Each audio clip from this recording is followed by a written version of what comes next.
I am so excited because we, as in you and I, we're kicking off this month with the Fertile Faith Podcast first ever series, the How to Get Pregnant series.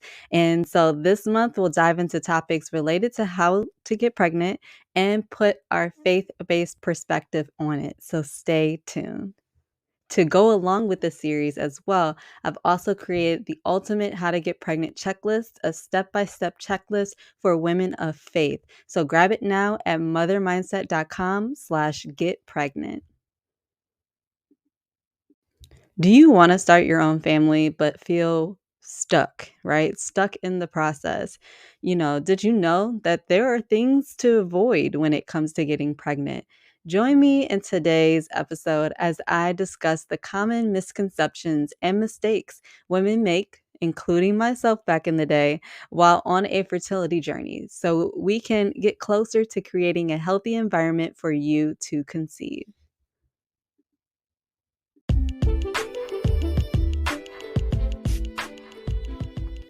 Hola, it's Avi, aka Octavia Steen, natural fertility doula, health coach, and creator of the faith-based business Mother Mindset. Welcome, welcome, welcome to the Fertile Faith Podcast, a podcast that helps women of God who are trying to get pregnant naturally to overcome negative thoughts and balance her hormones so she no longer has to be overwhelmed and consumed by her TTC journey. I'm so glad that you're here, sis. I can't wait to dive into this episode. Honestly, I love when podcasts get straight to the point, straight to the meat of the topic, right? And, yes, I love a good story. I love storytelling. I love to hear a great testimony. But, sis, sometimes we just need to get to the meat, right? So, in this episode today, I want to tell you what not to do if you're trying to get pregnant. So, this is the first in the series, of How to Get Pregnant series, what not to do. And this is actually a play on some of the things that I discussed actually on my YouTube channel. Probably last year, maybe a couple of years ago, in regards to what to avoid or some mistakes and misconceptions I had about my own fertility journey. And so this is not necessarily me coming at you. These are some things that I had to learn as well. And so the first thing is this: do not do this. Stop tracking your cycle inappropriately. Is inappropriately the word? No, it's not the word. Track your cycle in the proper way, right? When I was trying to conceive, when I was trying for a baby, I was not tracking my cycle in the way that I should have been, right? I wasn't tracking my basal body temperature. I was not tracking my cervical mucus. Right? I was relying on them OPKs, the ovulation predictor kits, and my app to tell me when I was ready to conceive. When in actuality, I always tell my clients this: an app, it runs on an algorithm. Like, how is a phone, like, unless you have some type of system connecting your body to the app, right? To the phone, something that you are using, like a high-tech fertility a high-tech fertility app that has something attached to your body, right? Or that is working with your body to give the app information. Unless you have that, right? How is that how is that algorithm telling you when you need to conceive, right? In most cases, in a lot of cases, it is incorrect, right? It is incorrect. And so if you're not giving it the information that it needs in order in order for the algorithm to work appropriately, or properly, then it's going to give you a guess, right? It's going to give you a guess when you can take your basal body temperature. You can, to confirm ovulation, right? To confirm that you even are having ovulatory cycles, right? You can check your cervical mucus, right? You can check the positioning of your cervical, of your cervical position, to see where you're at in your cycle. So all of these things, right, that you can do for your own body, right, I was not doing those things when I was first in my first, year of trying to conceive. And so that is where I went wrong, right? That is, don't do that, sis. If you are really intentionally looking to have a baby, to start a family right now, then you have got to be tracking your cycle.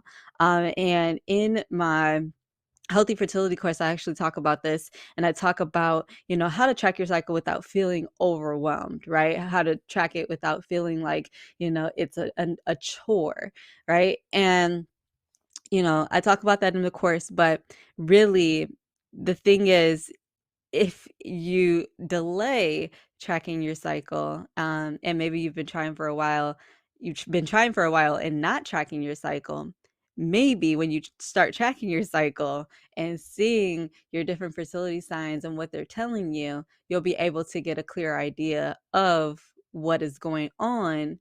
Or maybe you're just totally off on your ovulation, and tracking your cycle is something that can help you with that. Um, number two. So the second thing going along with the cycle is, I believe the myth that everyone ovulates on day 14. I believe that myth, once upon a time ago. I believe the myth that, at the middle, smack dab middle of my cycle, because I did have a 28-day cycle, but smack dab in the middle of my cycle, I would ovulate, day 14. And really my cycles were regular, right? They were regular, a 28-day cycle. But in essence, they were irregular because I had some hormone imbalances going on, even with a regular cycle. So for the woman out there, for the lady out there, uh, sis, if you have a regular cycle and you're not getting pregnant, it's time to look at different, hormonal imbalances that are going on, um, in your body, right? Symptoms that you're having, and evaluate those to see why it is that you're not getting pregnant, with a regular cycle, if you've been trying for, 3 months or more. But, I believe that myth. I believe that everyone ovulated on day 14. We don't want to do that. Let's not believe the myth because ovulation is not just for cycle day 14, right? Because if you look at our cycles, some women will have a 21-day cycle. Some women will have a and if you do have a 21-day cycle, you're most likely ovulating right after your period. And then some women have a 28-day cycle, right? And for me, I did have a 28-day cycle, but my ovulation, once I started tracking my cycle, my ovulation occurred probably, it varied between day 14 to day like 16. So it wasn't always on day 14, right? And so with that said, some women have even longer cycles, 30 days, 35 days, 42 days, right? And so for those women, ovulation is going to be later than day 14, right? And really, I like to look at the fact of, your ovulation in regards to the 2-week wait. There's multiple factors you can look at in regards to trying to figure out, when you ovulate, right? Besides your having your cervical mucus during that window, your cervical position will be in a different position. It'll be high, like you probably won't be able to reach it, open, and the environment will be wet. It'll also be soft if you can touch it. Uh, that's for your cervical position during ovulation. Your basal body temperature, it'll rise right after ovulation. So BBT is not really great for uh, detecting when ovulation is going to happen, but it is great for confirming that ovulation did indeed happen and what day it happened on. But there's also just looking at your cycles like the app does, right? Looking at your past cycles and how you're tracking those cycles, and looking at your 2-week waits, and actually seeing like, if there's a fluctuation in your 2-week waits, and you can see, right? If you have, say, 12 days, right, in your 2-week wait, your luteal phase, or 14 days in your luteal phase, and you can count back and see what day you ovulated, but also it can give you a good idea of when you're going to the next cycle. I hope that made sense. But it's different for everybody. It's not day 14, not always, right? It can be day 14, but it's not always. The third thing, what not to do, right? How to get pregnant, what not to do. The third thing is don't try too many supplements or products, right? Don't try too many supplements or products. I want to say that again because I know there are some product junkies out there.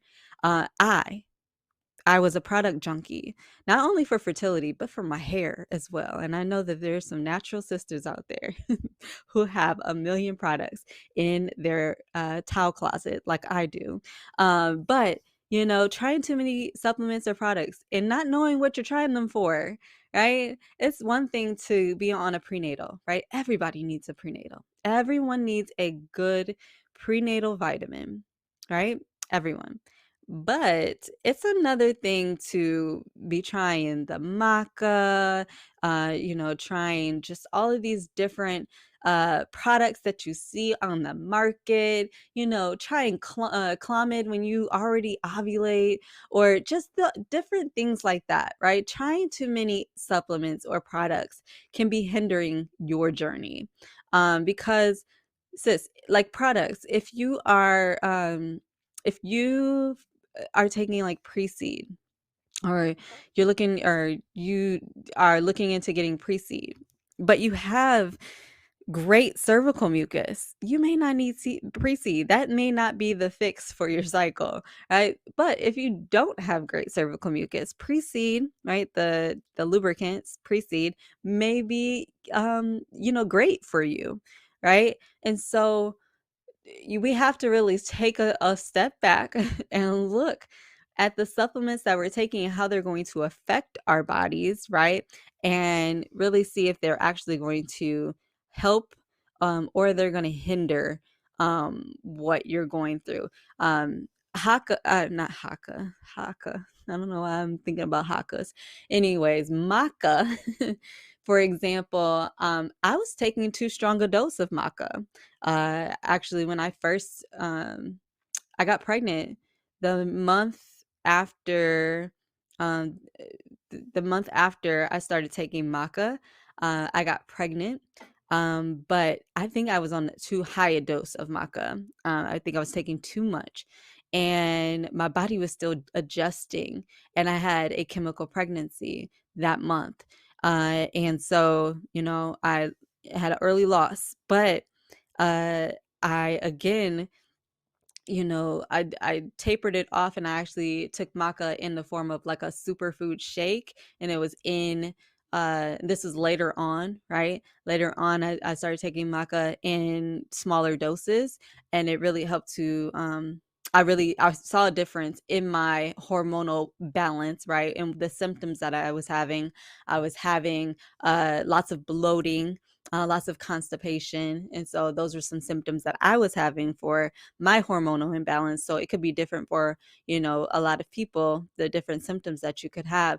But, maca or any other type of supplement, any other type of product that you're trying right now, yeah, take a look at what you're trying and see and ask yourself, why am I taking this, right? What symptom am I trying to cure? Or, and it's different if the doctor told you that you need to be doing it, right? That your doctor looked at your labs and said, hey, you need to be on this or this. That's different, right? Some of us out here, Wikipedian or WebMDing, Google, using Aunt Google to tell us what supplements we need, right? Talk with your fertility specialist, talk with your doctor, discuss with your fertility coach the symptoms that you're having, and see if there's some natural ways, right, to get rid of those symptoms so that you can balance out your hormones. Um, number four. Number four was I relied on my fertility app too much. Relying on your fertility app too much. This is what not to do, right? And I think this goes back to tracking your cycle properly, right? We don't have to go into that whole spill again because I could go on for days about that, but relying on your fertility app too much. For example, when I open up my fertility app, I use Fertility Friend. And so when I open up my fertility app, and like I start, it for my cycle after postpartum, I actually will tell it to turn the ovulation tracking off, because it tries to tell me when I'm ovulating, and it's wrong most of the time. And so I turn that portion off, and I just use my basal body temperature, or my cervical position, or my cervical mucus to track my cycle. So don't rely too much on your fertility app, because it can be wrong. It can be wrong. And there's some great things about fertility apps, right? They now have these, new ways to read your ovulation predictor kits, right?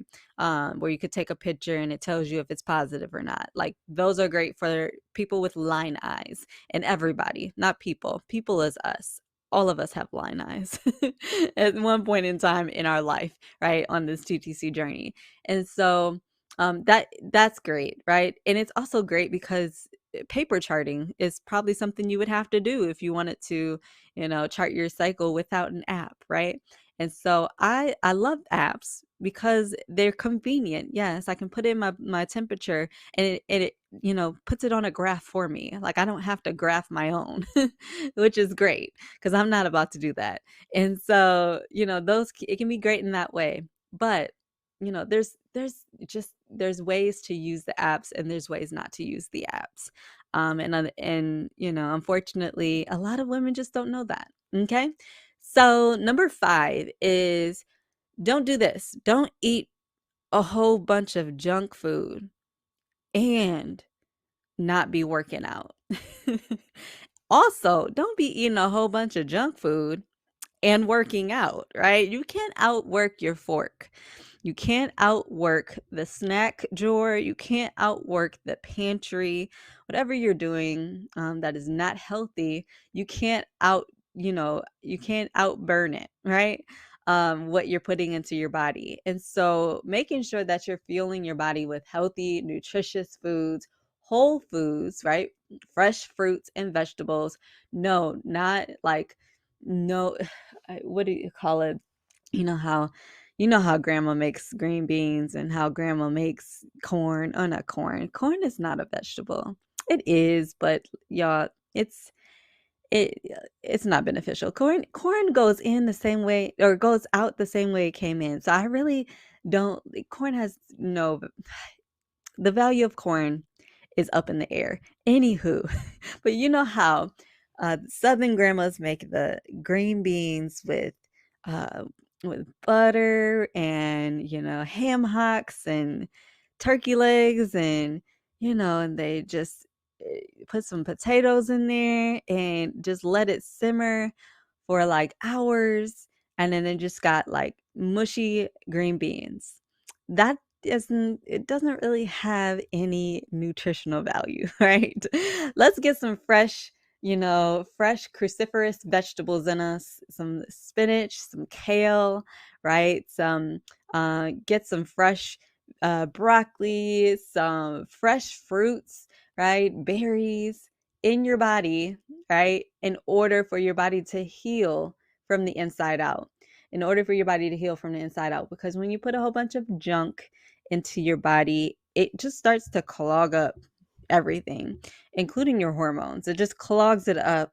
And when you need to detox, do a natural detox, a fresh fruits and veggies detox, a Daniel fast detox. It's the best way, right? Christian women, Daniel fast detox with some fasting included, right? And make sure we're fasting as well. Make sure you're pushing away the plate, getting into the word of God. Stop eating the junk food. I'm not saying you can't have any junk food, right? I love me some dollar, or not dollar store. I love the dollar store, but I love lately I've been loving my husband who's been bringing me some gas station cookies. You know, the cookies that they package up at the gas station. They are so delicious. Chocolate chip is what he brought me today. But, you don't have to, eliminate all of, the sweets and stuff, but it is great to put some, it's something that's healthy into your body every day. That's why I love my green smoothies in the morning. Green smoothies, I get all the nutrition that I need from my vegetables that I put in it. The spinach, the kale. I get omega threes from the chia seeds. I get the fruits, right? Benefit, and yeah, I love it. I love my smoothies in the morning. I have not a podcast, I have a blog post. If you just go to mothermindset.com and search like fertility smoothie or smoothie, I have a couple of blog posts about smoothies, and you can go there and find some recipes. But yeah, stop eating the junk and start working out, right? And on that piece of working out, I actually just released a fitness for fertility workout guide, fitness for fertility guide. And it really goes according to your body's cycle, right? It's a cycle based workout program. So I love it. I spent so much time working on it. I'm so excited. I actually partnered with my husband, who is a personal trainer, and we worked together to put together these workouts. I put pictures inside of the guide so you won't be confused. And I really, really, really worked hard on creating something that was yet beginner friendly, right? And also going to give you results in your workouts, keep you motivated. And with that said, it is now available. So excited. If you, like I said, go and get the how to get pregnant checklist at mothermindset.com/get pregnant. I believe I linked the fertility, fitness for fertility workout guide there inside of the free checklist. So you can go and get more information about it. But I also, what was I going to say? I was gonna say, I love that I themed the workouts. And so it's a 4-week plan. So the first week is menstrual movement. The second week is fertile fit. The third week is um, the 2-week tone up. And the fourth week is fertility recharge. So the weeks go according to your cycle. And so whether you're on cycle day 1, right, on your period, or you're in the 2-week wait, you can start the program wherever you're at in your cycle. So I'm so excited for that.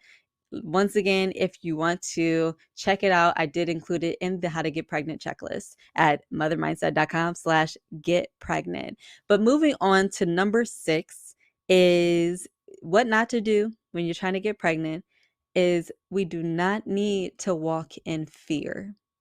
We do not need to walk in fear. God did not give us the spirit of fear, but of power, love, and a sound mind. What is a sound mind? A sound mind is a disciplined mind. A sound mind is covered in Christ. A sound mind, walks in God's promises, walks in his purpose, walks in the calling that he has on your life, right? So we don't walk in fear. We don't walk in fear because fear is a spirit of the enemy. Fear is not of God, right? So we cast out fear. We break fear. We break fear's bondage over our lives when it comes to your fertility journey. We cannot walk in fear. And that's what I did. I walked in fear. I walked in doubt in my fertility journey, just doubting what, doubting, not necessarily doubting God, but doubting, if I was able, right, to be a mother. And so, I just want to encourage you today just not to walk in fear, but instead walk in power and walk in love. walk in a sound mind over yourself, over your journey. And number 7 is what not to do. Don't do it alone. Don't do it alone. Find a support system, find a support group. I know that this journey can feel lonely, but there are plenty of services, support out there. You just have to go and search a little. If you don't want to search a little, you could just, from this podcast, you can join me over at fertilitymindsetmentorship.com. I have a fertility membership where I have a faith-based membership to help women who are Christian women who are trying to get pregnant. And I'm actually closing the doors on my membership coming up this next Monday, May 8th. Monday, May 8th. I'm closing the doors I'm not closing the doors for good. I'm closing the doors for now, and I'll be opening them up periodically throughout the year. But I'm closing the doors for now just so I can focus on the clients that I do have inside of the group. We've grown to 100. I want to say we're at 115 members who have joined since we started back in August of 2022. And so I really want to focus on helping the current clients that I have. And we've had now a total of 14 pregnancies inside of the fertility mindset mentorship since August. And that is exciting. That is so exciting. So yeah, some of the ladies, when they get pregnant, sometimes they stay for the first trimester, and then they cancel, because you can cancel at any time. It's a membership, or they, cancel right away. So I am so excited, so excited. So don't do this alone. Don't do this alone. You can do it with me, your fertility coach here on the Fertile Faith podcast, and you can do it with me inside of the fertility mindset mentorship.com. And just find a community that is right for you, that you can vibe with. And I hope that this podcast was helpful. I am so excited to get into this How to Get Pregnant series and putting my faith-based perspective on it. And I'll see you in the next episode.